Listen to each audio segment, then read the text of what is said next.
अध्याय 45 गुरुदक्षिणा. श्रीकृष्ण आणि बलराम आपले आई वडील वासुदेव देवकी यांना दंडवत प्रणाम करून त्यांची प्रार्थना करू लागले. तेव्हा श्रीकृष्णांविषयीच्या आदरभावाने वसुदेव आणि देवकी तसेच स्तब्ध उभे राहिले. आपल्या आईवडिलांनी आपल्याविषयीचा आणि बंधू बलरामांविषयीचा आदरभाव सोडून आपल्याला स्वतःच्या मुलाप्रमाणे वागवावे अशी श्रीकृष्णांची इच्छा होती आणि म्हणून त्यांनी आपल्या योगमायेचा विस्तार केला. या भौतिक जगात वेगवेगळे योनीतील प्राणीमात्रांमध्ये मातापिता आणि मुले यांचे नाते मायाशक्तीच्या प्रभावाखाली स्थापन होत असते. तद्वत भगवत भक्त योगमायेच्या प्रभावाने भगवंतांशी मुलांचे नाते स्थापन करू शकतो. आपल्या योगमायेचा विस्तार करून भगवान श्रीकृष्ण आणि बलराम सात्वत कुळातील परम यशस्वी पुत्र म्हणून वसुदेव व देवकी यांच्यासमोर प्रकट झाले आणि मोठ्या आदराने त्यांना संबोधित करीत म्हणाले, प्रिय बाबा, प्रिय आई, तुम्ही सदैवच आमच्या संरक्षणाची चिंता करीत आला आहात. परंतु तुमची लहान बालके म्हणून, तुमची वाढणारी मुले म्हणून आणि किशोरवयात पदार्पण करणारी म्हणून आमच्याकडून तुम्हाला कोणतेही सुख मिळाले नाही. येथे श्रीकृष्णांनी नंद महाराजांच्या पितृत्वाची आणि यशोदा मातेच्या मातृत्वाची परमधन्य म्हणून परोक्ष रूपाने स्तुती केली आहे. कारण श्रीकृष्ण आणि बलराम जरी त्यांचे प्रत्यक्ष पुत्र नव्हते तरी त्यांनी त्यांच्या मधुर बाललीलांचे आस्वादन केले होते. निसर्गाच्या व्यवस्थेनुसार देहधारी जीवांच्या बालपणाचे सुख मातापित्यांना अनुभवता येत असते. पशु समाजातही नरमादी यांना आपल्या शावकांप्रती अतिशय स्नेह असल्याचे आपणास आढळून येते. आपल्या शावकांच्या किंवा पिल्लांच्या बालक्रीडाने मोहित होऊन ते त्यांच्या कल्याणाची अतिशय काळजी घेत असतात. वसुदेव देवकी हे तर श्रीकृष्ण बलरामांच्या संरक्षणासाठी सदैव चिंतातूर होते आणि म्हणूनच श्रीकृष्णांना प्रकट होताच दुसऱ्यांच्या घरी पोचविण्यात आले होते. बलरामांना देखील देवकीच्या गर्भातून रोहिणीच्या गर्भात पोचविण्यात आले होते. वसुदेव व देवकी यांना श्रीकृष्ण बलरामांच्या संरक्षणाची मोठी काळजी वाटत होती, परंतु त्यांना त्यांच्या बाललीलांचे सुख प्राप्त होऊ शकले नव्हते. श्रीकृष्ण म्हणाले, दुर्दैवश आमचे संगोपन आमच्या आईवडिलांकडून होऊ शकले नाही आणि त्यांना आमच्या बाललीलांचे सुख मिळाले नाही. त्यात आई सर्व प्रकारचे भौतिक लाभ मिळवून देणारे हे शरीर ज्यांच्याकडून प्राप्त होत असते, अशा या आईवडिलांचे ऋण मनुष्य कधी फेडू शकत नाही. वैदिक आध्यानुसार हा मनुष्य देह प्राप्त करून जीव सर्व प्रकारची धर्मकृत्य संपन्न करण्यात, सर्व इच्छा पूर्ण करण्यात आणि सर्व प्रकारचे धन प्राप्त करण्यात समर्थ होतो. या मानवदेहातच भौतिक अस्तित्वातून मुक्ती मिळण्याची सर्वतोपरी शक्यता असते. हे शरीर मातापित्यांच्या एकत्र प्रयत्नाने निर्माण होत असते, परंतु म्हणून मनुष्याने मातापित्यांच्या ऋणाची जाणीव ठेवावी. त्यांच्या ऋणाची फेड आपल्याला कधीही करता येणे शक्य नाही हे त्याने समजून घ्यावे. मुलगा मोठा झाल्यावर जर त्याने आपल्या व्यवहाराने मातापित्यांना संतुष्ट केले नाही आणि अथवा योग्य धनाची व्यवस्था करून त्याची सेवा केली नाही तर त्याला मृत्यूनंतर यमराजाकडून निश्चितच शिक्षा होते. त्याला स्वतःचे मांस खाणे भाग पाडले जाते. जर पात्र असूनही मनुष्य वृद्ध मातापित्यांच्या साध्वी पत्नीचे, मुलांचे, गुरूंचे, ब्राह्मणांचे आणि इतर आश्रितांचे रक्षण करीत नसेल तर तो श्वास घेत असतानाही मृत असल्यासारखाच आहे. प्रिय बाबा, तुम्हाला आमचे पालनपोषण करण्याची सदैव उत्कंठा होती, परंतु दुर्दैवाने अद्याप आम्ही तुमची कोणतीही सेवा करू शकलो नाही. आजपर्यंत आम्ही व्यर्थच काळ घालविला आहे. आमच्या सामर्थ्याबाहेरील कारणांमुळे आम्हाला तुमची सेवा करता आली नाही. प्रियतात आई, आम्हाला आमच्या पापकर्मासाठी क्षमा करा. पूर्ण पुरुषोत्तम भगवान एका निष्पाप बालकाच्या भूमिकेने असे मधुर शब्दात बोलत असताना वसुदेव देवकी पुत्रवात्सल्याने भारावून गेले. त्यांनी मोठ्या आनंदाने त्यांना हृदयाशी धरले. त्यांना अतिशय विस्मय वाटला. ते काही बोलू शकले नाही आणि श्रीकृष्णाच्या शब्दांना प्रत्युत्तर देऊ शकले नाही. त्यांनी मोठ्या स्नेहाने श्रीकृष्णांना आणि बलरामांना आलिंगन दिले आणि अश्रू तसेच स्तब्ध उभे राहिले. आपल्या आईवडिलांचे सांत्वन करून पूर्ण पुरुषोत्तम देवकीच्या प्रिय मुलाच्या रूपाने आपल्या आजोबांकडे उग्रसेनाकडे आले. तेथे आल्यावर त्यांनी उग्रसेनाला यदूंच्या राज्याचे राजा घोषित केले. कंस आपल्या पित्याच्या उपस्थितीतच बळजबरीने राज्य करीत होता. त्याने उग्रसेनाला अटकेत टाकले होते, परंतु कंसाच्या मृत्यूनंतर त्याच्या पित्याची सुटका करण्यात आली होती आणि त्याला आता यदुराजाचा प्रमुख म्हणून घोषित करण्यात आले होते. यावरून असे दिसते की त्या काळी भारताच्या पश्चिम भागात यदू, अंधक, वृष्णी आणि भोज या वंशाच्या अधिकारातील लहान लहान राज्ये होती. उग्रसेन भोजवंशी होता. अशा रीतीने श्रीकृष्णाने अप्रत्यक्षपणे घोषित केले की भोजवंशातील राजा इतर लहान लहान राजांचा सम्राट असेल. श्रीकृष्णाने स्वेच्छेने उग्रसेन राजाला यदुवंशावर आणि पर्यायाने स्वतःवर, बलरामांवर देखील राज्य करण्यास सांगितले, कारण ते प्रजानंजन होते. प्रजा शब्द नागरिकांसाठी आणि मुलांसाठी उपयोजिला जातो. त्याचप्रमाणे श्रीकृष्ण उग्रसेनाचे पौत्र आणि यदुवंशातील व्यक्ती होते. अशा रीतीने श्रीकृष्णाने स्वेच्छेने उग्रसेनाचा अधिकार मान्य केला. त्यांनी त्यावेळी उग्रसेनाला जाणीव करून दिली, ययातीच्या शापामुळे यदुवंशीय राजांनी सिंहासनावर अधिकार करू नये. तुमचे सेवक म्हणून कार्य करण्यात आम्हाला आनंद होईल. माझी तुम्हाला पूर्णपणे साथ असल्यामुळे तुमचे पद अत्याधिक श्रेष्ठत्वाला प्राप्त होईल आणि दुसऱ्या वंशाचे राजे आपापली खंडणी देण्यात टाळाटाळ करणार नाहीत. माझ्या संरक्षणामुळे स्वर्गातील देवी देवतां देखील तुमचा सन्मान करतील. आजोबा माझ्या मामाच्या कंसाच्या भयाने यदू, रोषणे, अंधक, मधु, दशार्ह आणि कुकुर वंशातील राजे अतिशय चिंताग्रस्त झाले होते. आता तुम्ही त्या सर्वांना शांत करा, त्यांना अभय प्रदान करा, संपूर्ण राज्य शांतता नांदेल. कंसाच्या भयामुळे शेजारील क्षेत्रातील सर्व राजे आपली निवासस्थाने सोडून देशाच्या दूरवरच्या भागात राहू लागले होते. आता कंसाच्या मृत्यूनंतर उग्रसेनाला राजपद प्राप्त झाले होते.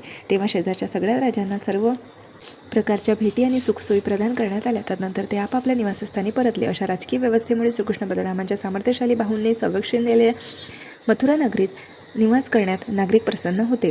श्रीकृष्ण आणि बलरामांच्या उपस्थितीत उत्तम शासन लाभल्याने मथुरावासी पूर्ण संतुष्ट होते. त्यांच्या सर्व भौतिक कामना आवश्यकता पूर्ण होत होत्या आणि विशेष म्हणजे ते श्रीकृष्ण बलरामांचे प्रतिदिन प्रत्यक्ष दर्शन करीत होते. त्यामुळे ते आपली भौतिक दुःखे लवकरच विसरून गेले. जेव्हा श्रीकृष्ण आणि बलराम सुंदर वेश परिधान करून मधुर स्मित करीत व नागरिकांवर कृपादृष्टी टाकीत पथावरून फेरफटका मारीत, तेव्हा मथुरावासी मुकुंदांची व्यक्तिशः उपस्थिती अनुभवून प्रेमाने भारावून जात. मुक्ती आणि दिव्यानंद प्रदान करणारा तो मुकुंद श्रीकृष्णांची उपस्थिती त्यांच्याकरिता जीवन रसायनासारखी कार्य करी. त्यांचे नियमितपणे दर्शन करून तरुण वर्गच काय, परंतु वृद्ध मंडळी देखील नवशक्तीने संपन्न झाली. श्रीकृष्ण आणि बलराम असे दोघेही मथुरेत असल्यामुळे नंद महाराज आणि यशोदा हे देखील मथुरेतच होते. काही काळानंतर त्यांना वृंदावनाला परत जाण्याची इच्छा झाली. श्रीकृष्ण बलराम हे नंद महाराज आणि यशोदा माता यांच्याकडे गेले आणि त्यांनी अतिशय स्नेहाने त्यांना आलिंगन दिले.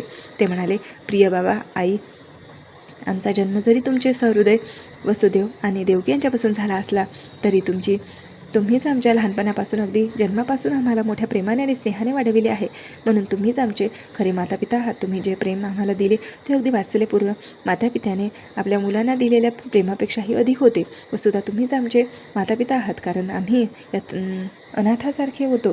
तेव्हा तुम्हीच आपल्या मुलांप्रमाणे आमचे पालनपोषण केले. काही विशिष्ट कारणाने आमच्या मातापित्याने आम्हाला दूर केले होते आणि तुम्ही आम्हाला वाढविले. प्रिय बाबा, आई, आम्हाला येथे सोडून वृंदावनाला जाताना तुमचे हृदय तुटेल याची आम्हाला जाणीव आहे. परंतु बाबा, आई, आमच्या मातापित्यांना, वसुदेव देवकीला आणि आजोबांसारख्या अन्य कुटुंबियांना काही काळ सुख देऊन आम्ही वृंदावनाला निश्चित परत येऊ. अशा प्रकारे श्रीकृष्ण बलरामाने नंद महाराजांचे आणि यशोदा मातेच्या आपल्या गोड शब्दांनी सांत्वन केले. त्यांना अनेक प्रकारची वस्त्रभूषणे आणि ताम्रधातूंची पात्रे उपहार दिली. त्याच्यासोबत वृंदावनातून आलेल्या त्यांच्या मित्रबांधवांना देखील त्यांनी आदराने वस्त्राभूषणे अर्पण करून गोड शब्दांनी शक्य तितके संतुष्ट करण्याचा प्रयत्न केला. श्रीकृष्ण आणि बलराम यांच्यावरील अपार वात्सल्या प्रेमामुळे नंद महाराजांचे नेत्र अश्रूंनी भरून आले. त्यांनी हृदय भरून त्यांना आलिंगन दिले. त्यानंतर ते आपल्या गोप बांधवांसोबत वृंदावनाला रवाना झाले. वसुदेवांनी नंतर आपल्या मुलांचा यज्ञोपवीत संस्कार केला. असा संस्कार मानव समाजातील उच्च वर्णांना अत्यावश्यक असतो. वसुदेवांनी आपले कुलपुरोहित आणि ब्राह्मण बोलाविले. श्रीकृष्ण बलरामांचा यज्ञोपवीत संस्कार योग्य रीतीने संपन्न झाला. वसुदेवांनी त्या प्रसंगी ब्राह्मणांना अनेक प्रकारचे अलंकारांनी, रेशमी वस्त्रांनी व सुवर्णालंकारांनी अलंकृत गायी दान दिल्या. वसुदेवांना त्यावेळी श्रीकृष्ण आणि बलराम यांच्या जन्मानंतर गोदान करण्याच्या आपल्या इच्छेचे स्मरण झाले. त्यावेळी वसुदेव कंसाच्या बंदिवासात होते. त्यांच्या सर्व गायींवर कंसाने अधिकार जमविला होता, त्यामुळे ते मनोमन तसा संकल्प करू शकले होते. आता कंसाचा मृत्यू झाल्यावर त्याच्या गायी त्यांना परत मिळाल्या होत्या आणि वसुदेव आता प्रत्यक्षात ब्राह्मणांना सालंकृत गायीचे दान देण्यास समर्थ झाले. त्यानंतरच श्रीकृष्ण बलरामांचा हा यज्ञोपवीत संस्कार संपन्न झाला. त्यांनी गायत्री मंत्राचा जप केला. यज्ञोपवीत संस्कार झाल्यानंतरच शिष्याला गायत्री मंत्र प्रदान करण्यात येतो. श्रीकृष्ण आणि बलराम यांनी गायत्री मंत्राचा जप करण्यासाठी आवश्यक ती कृत्ये पार पडली. या मंत्राचा जप करणाऱ्याला काही विशेष तत्वाने पालन करावे लागते आणि तसे वचनबद्ध व्हावे लागते. भगवान बलराम आणि श्रीकृष्ण ही जरी दिव्य व्यक्तित्वे होती तरी त्यांनी नियामक तत्वाचे कठोरपणे पालन केले. त्यांचे कुलपुरोहित गर्गाचार्य यांनी त्यांना दीक्षा दिली. गर्गाचार्यांना सामान्यपणे गर्गमुनी म्हणतात. ते यदुवंशाचे आचार्य होते. वैदिक संस्कृतीत प्रत्येक सन्मान्य कुळाला आचार्य असतो. आचार्यांकडून प्रशिक्षित आणि दीक्षित झाल्याविना कोणालाही पूर्णपणे सुसंस्कृत म्हणून समजले जात नाही. म्हणूनच म्हटले आहे की ज्याने अधिकृत परंपरेत सद्गुरूचा आश्रय घेतला आहे तोच वस्तुतः पूर्णपणे ज्ञानवान आहे. श्रीकृष्ण आणि बलराम हे सर्व विद्येचे आणि ज्ञानाचे स्वामी असे पूर्ण पुरुषोत्तम भगवान आहे. त्यांना गुरु आणि आचार्य स्वीकारण्याची काही आवश्यकता नव्हती, परंतु सामान्य लोकांना शिकवण देण्यासाठी त्यांनी आध्यात्मिक ज्ञानातील उन्नतीकरिता आध्यात्मिक गुरुचा स्वीकार केला. गायत्री मंत्राची दीक्षा मिळाल्यानंतर शिष्याने आध्यात्मिक जीवनाचे प्रशिक्षण घेण्याकरिता काही काळ घरापासून दूर आचार्यांच्या संरक्षणात राहावयाचे असते. या काळात त्याने आचार्यांच्या आज्ञेत एक सामान्य नम्र सेवक म्हणून सेवा करावयाची असते. आचार्याच्या आश्रयाखाली आश्रमात राहणाऱ्या ब्रह्मचार्यांसाठी अनेक नियम आहेत. श्रीकृष्ण आणि बलराम जेव्हा उत्तर भारतातील अवंतीपुरात त्यांचे गुरुदेव सांदीपनी मुनी यांच्याकडे शिक्षण घेत होते, तेव्हा त्यांनी ब्रह्मचारी आश्रमाच्या सर्व नियमांचे कठोरपणे पालन केले. शास्त्रज्ञानुसार गुरूंना परमेश्वराच्या समान स्तरावर सन्मान देऊन परमेश्वराप्रमाणेच वागवायला हवे. श्रीकृष्ण आणि बलरामांनी मोठ्या भक्तिभावाने अशा तत्वांचे व ब्रह्मचर्यांच्या नियमांचे तंतोतंत पालन केले. त्यांनी वेदज्ञानांना उपदेश देणाऱ्या आपल्या गुरूंना सदैव संतुष्ट ठेवले. सांदीपनी मुनींनी अतिशय संतुष्ट होऊन त्यांना वैदिक ज्ञानातील आणि उपनिषदादी पुरवणी साहित्यातील गहन गोष्टी उलगडून सांगितल्या. श्रीकृष्ण आणि बलराम क्षत्रिय असल्यामुळे त्यांना विशेषतः युद्धशास्त्र, नीतिशास्त्र, राजनीती यांचे प्रशिक्षण देण्यात आले. शांतता कशी राखावी, युद्ध कसे करावे, समस्यांची सोडवणूक कशी करावी, वाटणी कशी करावी, राज्य कसे चालवावे आणि प्रजेला तसेच आश्रितांना आश्रय कसा द्यावा, अशा सर्व ज्ञानशाखांचा राजनीतीत समावेश होतो. श्रीकृष्ण बलरामांना अशा सर्वच गोष्टींचे सखोल ज्ञान देण्यात आले. नदीच्या जळाचा उगम सागर होय, समुद्राच्या पाण्याचे बाष्पीभवन होते आणि तेच पाणी पावसाच्या रूपाने भूपृष्ठावर वाटले जाते. तेच पुन्हा नद्यांमधून वाहत परत समुद्रातच येते. त्याप्रमाणे श्रीकृष्ण आणि बलराम भगवंत आहेत आणि म्हणून ते अखिल ज्ञानाचे उगम आहे. तथापि ते सामान्य मानवी मुलांची भूमिका करीत असल्यामुळे त्यांचेच ज्ञान त्यांनी सद्गुरूंना स्वीकारून प्राप्त केले. प्रत्येकाने योग्य स्रोतातून ज्ञान प्राप्त व्हावे हे दाखवून देण्यासाठीच त्यांनी आपल्या कृतीने आदर्श घालून दिला. आपल्या गुरूंकडून केवळ एकदाच श्रवण करून श्रीकृष्ण बलरामाने सर्व शास्त्रांचे आणि कलांचे ज्ञान प्राप्त केले. 64 दिवस 64 रात्रींच्या काळात ते मानव समाजात आवश्यक असणाऱ्या सर्व कला आणि शास्त्रे शिकले. ते दिवसा गुरूंकडून विषयावर धडे घेत आणि रात्रींपर्यंत ते त्या ज्ञान शाखेत निपुण होत. श्रीकृष्ण आणि बलराम अनेक कलात निष्णात झाले. गायन करणे, गीतरचना करणे, वेगवेगळे राग ओळखणे, वेगवेगळ्या प्रकारच्या वाद्यांवर ताल वाजविणे, तालस्वरावर नृत्य करणे, नाट्यलेखन करणे अशा कला, त्याचप्रमाणे अनुकूल प्रतिकूल सूर, वेगवेगळे ताल स्वर, तसेच ग्रामीण कलेपासून तर सर्वश्रेष्ठ स्तरापर्यंतची चित्रकला, गालावर आणि कपाळावर वेगवेगळ्या प्रकारचे बिंदू अंकित करून चेहरा शृंगारणे, तांदळाच्या व पिठाच्या खडीने भूमीवर चित्रे काढणे अशा कला शिकले. अशी चित्रे मंदिरात आणि किंवा घरातील मंगल उत्सवात फार लोकप्रिय असतात. अशा कलांसोबतच त्यांनी पुष्पशय्या रचणे, वस्त्रांवर वेलबुट्टी काढणे, शरीरावर रंगबिरंगी चित्रे काढून ते सजविणे, अलंकारांवर हिरे माणके जळविणे, जलवाद्य वाजवून ती वाजविणे अशा कला आत्मसात केल्या. पाण्याची भांडी ठराविक मर्यादेपर्यंत भरतात आणि त्यांना वाजविल्यानंतर वेगवेगळे स्वर उत्पन्न होतात. अशा भांड्यांना एकत्र वाजविले जाते तेव्हा मधुर संगीतमय स्वर उत्पन्न होतो. त्याचप्रमाणे ते नद्या सरोवरातून मित्रांसोबत स्नान करीत असताना पाण्यात हात मारून पाणी कसे उडवावे, वेगवेगळे ध्वनी कसे काढावेत ते शिकले. ते फुलाने शृंगार करण्याची कला शिकले. असा पुष्पशृंगार ग्रीष्म ऋतूत वृंदावनातील अनेक मंदिरातून आजही पाहावयास मिळतो. अशा पुष्पशृंगाराला फुलवाडी म्हणतात. त्यामध्ये मंदिरातील मंच, वेदी, भिंती, छत पूर्णपणे सजविलेले असते. अशा पुष्पशृंगाराने ग्रीष्माच्या दाहक तेने कासावीत झालेले लोक सुखावत असतात. वेगवेगळ्या धर्तीची केशरचना करणे, मस्तकावर विविध प्रकारचे मुकुट बसविणे, नाट्यमंचाची रचना करणे, नाट्यकलाकारांना वस्त्रांनी आणि पुष्पलंकारांनी शृंगारणे, सुगंधी वातावरण निर्माण करण्याकरिता चंदन मिश्रित जल बनविणे, ते शिंपडणे, तसे जादूचे चमत्कार करणे, वेगवेगळी विचित्र रूपे घेणे अशा कलाही त्यांनी शिकून घेतल्या. बहुरूपी एक कला आहे. या कलेत मनुष्य अगदीच वेगळा वेश घेतो. त्याला कोणीही ओळखू शकत नाही. या व्यतिरिक्त ते वेगवेगळ्या समयाला विविध रुचींची आणि मादक प्रकारची नाना प्रकारची आवश्यक ती पेये, अर्क बनविणे, शिवण करणे, काशिता काढणे, नृत्य करण्याला कठपुतळ्यांना चालविणे अशा कला शिकले. तसेच ते वीणा, सितार, एशराज, तंबोरा अशा वाद्यांवर तारा चढविणे, कोडी रचणे, ती सोडविणे, एखाद्या मठ विद्यार्थ्याला तत्काळ लिपी व पुस्तके वाचाव्यास शिकविणे, नाटकाचा अभ्यास व प्रयोग करणे, शब्दकोडी सोडविणे, प्रहेलिका रिकाम्या जागी भरून शब्द पूर्ण करणे अशा कला शिकले. त्याचप्रमाणे ते चित्रकथा अंकित करण्याची आणि वाचण्याची कला शिकले. आजही जगातील काही देशात असे वाङ्मय प्रचलित आहे. त्यात एखादी कथा चित्रांनी प्रस्तुत केलेली असते. उदाहरणार्थ घराची किंवा मनुष्याचे चित्र काढलेले असते. ते मनुष्य घरात जात आहे असे दर्शविते. म्हणून श्रीकृष्ण बलरामाने शिल्पकला अवगत करून घेतली, जसे घरे, प्रासाद बांधणे, नगररचना करणे इत्यादी. तसेच ते हिऱ्या मोत्यांची, मानकांची पारख करण्याची कला, सोने चांदीच्या कोंदणात रत्ने बसविण्याची कला, मातीचा अभ्यास करून खनिजे मिळविण्याची कला शिकले. आज मृत्तिका परीक्षण शास्त्रे विशेष अभ्यासाचा विषय झाला आहे, परंतु प्राचीन काळी साधारण मनुष्याला देखील ज्ञात असे.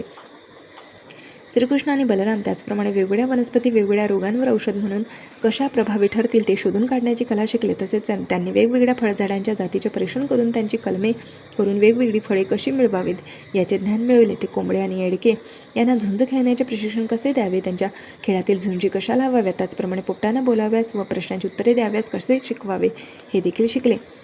त्यांनी व्यावहारिक मानसशास्त्राचा अभ्यास केला. यात मनुष्य दुसऱ्यांच्या मनावर प्रभाव पाडून त्याला स्वेच्छेनुसार वागणे भाग पाडतो. कधीकधी यालाच संमोहन म्हणतात. तसेच ते केस धुणे, त्यांना रंगविणे आणि त्यांना वेगवेगळ्या प्रकारे आकार देणे हे शिकले. तसेच उघडून न पाहताच दुसऱ्याच्या पुस्तकात काय लिहिले आहे, दुसऱ्याच्या मुठीत काय लपवले आहे हे ओळखण्याची कला ते शिकले. कधीकधी लहान मुले याचे अनुकरण करण्याचा प्रयत्न करतात. एक मूल आपल्या मुठीत एखादी वस्तू पकडून मित्राला ओळखण्यास सांगते, तेव्हा ते बालक काहीतरी सांगण्याचा प्रयत्न करते. तथापि अशी लपविलेली वस्तू ओळखण्याची ही एक कला आहे. त्याचप्रमाणे श्रीकृष्ण बलरामांनी वेगवेगळ्या देशांच्या भाषांचे ज्ञान अवगत केले. त्या ते बोलू आणि ओळखू लागले. ते केवळ मनुष्यांच्या सर्व भाषा बोलत असेच नव्हे, तर ते पशुपक्ष्यांची देखील संभाषण करीत. गोस्वामींनी प्रस्तुत केलेल्या वैष्णव वाङ्मयात याचा पुरावा आढळतो. त्याचप्रमाणे श्रीकृष्ण बलराम फुलांचे छकडे, विमाने बनविण्याची कला शिकले. रामायणात म्हटले आहे की रावणाचा पराभव केल्यानंतर भगवान रामचंद्र लंकेवरून पुष्परथ नामक पुष्पक विमानानेच भारतवर्षात आले होते. ते मनुष्याची लक्षणे पाहून भविष्य वर्तविण्याची कला शिकले. खनर वचन नावाच्या पुस्तकात वेगवेगळ्या लक्षणांचे, शकुनांचे वर्णन देण्यात आले आहे. बाहेर पडताना कोणी पाण्याची घागर घेऊन येणारी स्त्री पाहिल तर ते मंगलचिन्ह आहे, परंतु रिकामी घागर पाहिल तर ते शुभचिन्ह नव्हे. तसेच दुग्धदोहन होत असलेली चवत्सा गाय दृष्टीस पडली तर ते शुभचिन्ह होय. असे शकून जाणण्याचा लाभ हा की मनुष्य भविष्यात घडणारे प्रसंग अगोदरच सांगू शकतो. हे शास्त्र श्रीकृष्ण बलराम शिकले. ते मातृका रचण्यास शिकले. मातृका शब्दकोड्यासारखी असते. प्रत्येक ओळीत 3 अंक असतात. कोणत्याही बाजूने कोणत्याही तिघांची बेरीज सारखीच भरेल. मातृका वेगवेगळ्या प्रकारच्या असून वेगवेगळ्या हेतूंसाठी असतात. श्रीकृष्ण बलराम हिऱ्यांसारख्या मौल्यवान खड्यांना पैलू पाडणे, मनातल्या मनात तात्काळ काव्य रचून प्रश्न विचारणे आणि उत्तरे देण्याच्या कला शिकले. तसेच ते पदार्थविज्ञान, गणित, मानसशास्त्र शिकले. मनोविज्ञानाने दुसऱ्याची मानसिक कार्य जाणून घेता येतात. ते दुसऱ्यांची इच्छापूर्ती करण्याची विद्या देखील शिकले. प्रत्येक वेळी इच्छा पूर्ण करणे कठीण असते, परंतु जर कोणाची इच्छा अगदीच अव्यवहार्य असेल आणि पूर्ण होणारी नसेल तर तिचे दमन करून तिचे शमन करता येते. ही एक कला आहे. या कलेने मनुष्य कामविकाराचे देखील निराकरण करू शकतो. असे कामविकार ब्रह्मचारी जीवनातही उत्पन्न होत असतात. या कलेने मनुष्य शत्रूला देखील मित्र बनवू शकतो. तसेच जड तत्वांचे प्रत्यक्ष क्रियेने इतर वस्तूंमध्ये रूपांतर करू शकतो. अखिल ज्ञानाचे भांडार अशा श्रीकृष्णाने बलराम यांनी उपरोक्त सगळ्या कला आणि शास्त्रांमधील आपल्या परिपूर्ण नैपुण्याचे प्रदर्शन केले. आता ते आपल्या गुरूंना मनोवांछित भेट देऊ इच्छित होते. अशा प्रकारच्या गुरूंना जी भेट दिली जाते तिला गुरुदक्षिणा असे म्हणतात. विद्यार्थ्याने अध्यात्म ज्ञान अथवा भौतिक ज्ञान प्राप्त केल्यानंतर आपल्या शिक्षकाला किंवा सद्गुरूला संतुष्ट करणे अत्यावश्यक असते. श्रीकृष्ण बलरामाने अशा रीतीने गुरुदक्षिणेविषयी गुरुजींना विचारले. तेव्हा सांदीपनी मुनींनी विचार केला की सामान्य विद्यार्थ्याला देता येणारा नाही, अशा काही असामान्य गोष्टींचीच यांच्याकडे मागणी करणे उत्तम होईल, आणि म्हणून त्यांनी आपल्या पलीकडे विचारणा केली. सांदीपनी मुनींनी आणि त्यांच्या पत्नीने श्रीकृष्ण बलरामांचे असाधारण सामर्थ्य पाहिले होते आणि ही दोन्ही बालके भगवंत असल्याची त्यांना जाणीव झाली होती. त्यांनी प्रभास क्षेत्री समुद्रात बुडून मरण पावलेल्या आपल्या पुत्राला श्रीकृष्ण बलरामांकडून मागून घेण्याचा विचार केला. सांदीपनी मुनींकडून त्यांच्या मृत पुत्रांविषयी ऐकल्यावर श्रीकृष्ण आणि बलराम रथ घेऊन प्रभास क्षेत्राला निघाले. तिथे पोचल्यावर त्यांनी समुद्रदेवतेला आपल्या गुरूंच्या पुत्राला परत देण्याविषयी सांगितले. समुद्रदेवतेने त्यांच्यासमोर तत्क्षणी प्रकट होऊन त्यांना मोठ्या विनयाने सादर दंडवत प्रणाम केला. भगवंत म्हणाले, काही काळापूर्वी तू आमच्या गुरुवर्यांच्या पुत्राला बुडविले आहेस, त्याला परत आणून द्यावे अशी आमची आज्ञा आहे. समुद्रदेवता नम्रतेने म्हणाली, प्रभू, वस्तुतः त्या मुलाला मी ओढून नेले नव्हते, तर पांचजन्य नामक असुराने त्याला पकडले होते. हा मोठा असुर शंखाचे रूप धरून सामान्यतः खोल पाण्यात निवास करीत असतो. त्या असुराने आपल्या गुरूंच्या पुत्राला गिळंकृत केले असल्यामुळे ते बालक कदाचित त्या असुराच्या उदरात असले पाहिजे. समुद्रदेवतेने असे सांगितल्यावर श्रीकृष्णांनी पाण्यात उडी घेतली आणि समुद्रतळाशी खोल जाऊन त्यांनी पांचजन्य दैत्याला पकडले. त्याच क्षणी त्यांचा वध केला, परंतु त्यांना त्यांच्या उदरात बालक सापडले नाही. त्यांनी त्या असुराच्या शरीरापासून प्राप्त झालेला शंख घेतला आणि ते प्रभास क्षेत्राच्या समुद्र किनाऱ्यावर आपल्या रथाकडे परत आले. तेथून त्यांनी यमराजाच्या संयमनी पुरीकडे गमन केले. हलायुध म्हणून ओळखल्या जाणाऱ्या आपल्या अग्रजासमवेत श्रीकृष्ण संयमनी पुरीच्या परिसरात आले आणि त्यांनी आपला शंख वाजविला. शंखध्वनी श्रवण करताच यमराज श्रीकृष्णांना सामोरे गेले. त्याने श्रीकृष्ण बलरामांना सादर प्रणाम करून त्यांचे स्वागत केले.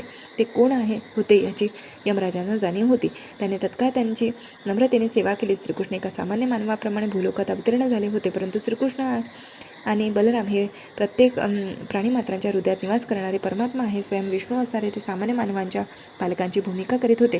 यमराजाचे आदरातिथ्य स्वीकारल्यानंतर श्रीकृष्णाने त्यांच्याकडे गुरुपुत्राची मागणी केली. कारण यमराज मृत्यूदेवता असल्यामुळे तो पुत्र त्यांच्याकडे आला होता. माझ्या परम अधिकाराचा विचार करून श्रीकृष्ण म्हणाले, तुम्ही माझ्या गुरुचा पुत्र याच क्षणी माझ्या हाती सुपूर्द करावा. यमराजांनी सांदीपनी मुनीच्या पुत्राला त्वरित पूर्ण पुरुषोत्तम भगवंतांच्या स्वाधीन केल्याने श्रीकृष्ण बलरामाने त्याला आणून आपल्या गुरुकडे सुपूर्द केले. त्यावेळी त्यांनी आपल्या गुरूंना अधिक काही मागण्याची इच्छा असल्यास सांगण्याची विनंती केली. सांदीपनी मुनी म्हणाले, प्रिय पुत्रांनो, तुम्ही माझ्याकरिता भरपूर काही केले आहे. मी आता पूर्णपणे संतुष्ट आहे. तुमच्यासारखे शिष्य असणाऱ्याला अधिक इच्छा ती काय असणार. प्रिय बाळांनो, तुम्ही आता घरी जावे. तुमची यशस्वी कर्तव्य सर्व जगभर विख्यात होईल. तुम्ही अखिल आशीर्वादाच्या पलीकडे आहात. तरीही तुम्हाला आशीर्वाद देणे माझे कर्तव्य आहे. म्हणून मी तुम्हाला आशीर्वाद देतो की तुम्ही जे काही बोलाल ते वैदिक संदेशाप्रमाणे नित्य नवीन राहील. तुमच्या शिकवणीचा केवळ याच विश्वात आणि याच युगात आदर होईल असेच नाही, तर सर्व ठिकाणी आणि सर्व युगातून त्यांचा आदर होईल. त्या सदैव नवनवीन होत जातील आणि त्यांचे महत्त्वही वाढत जाईल.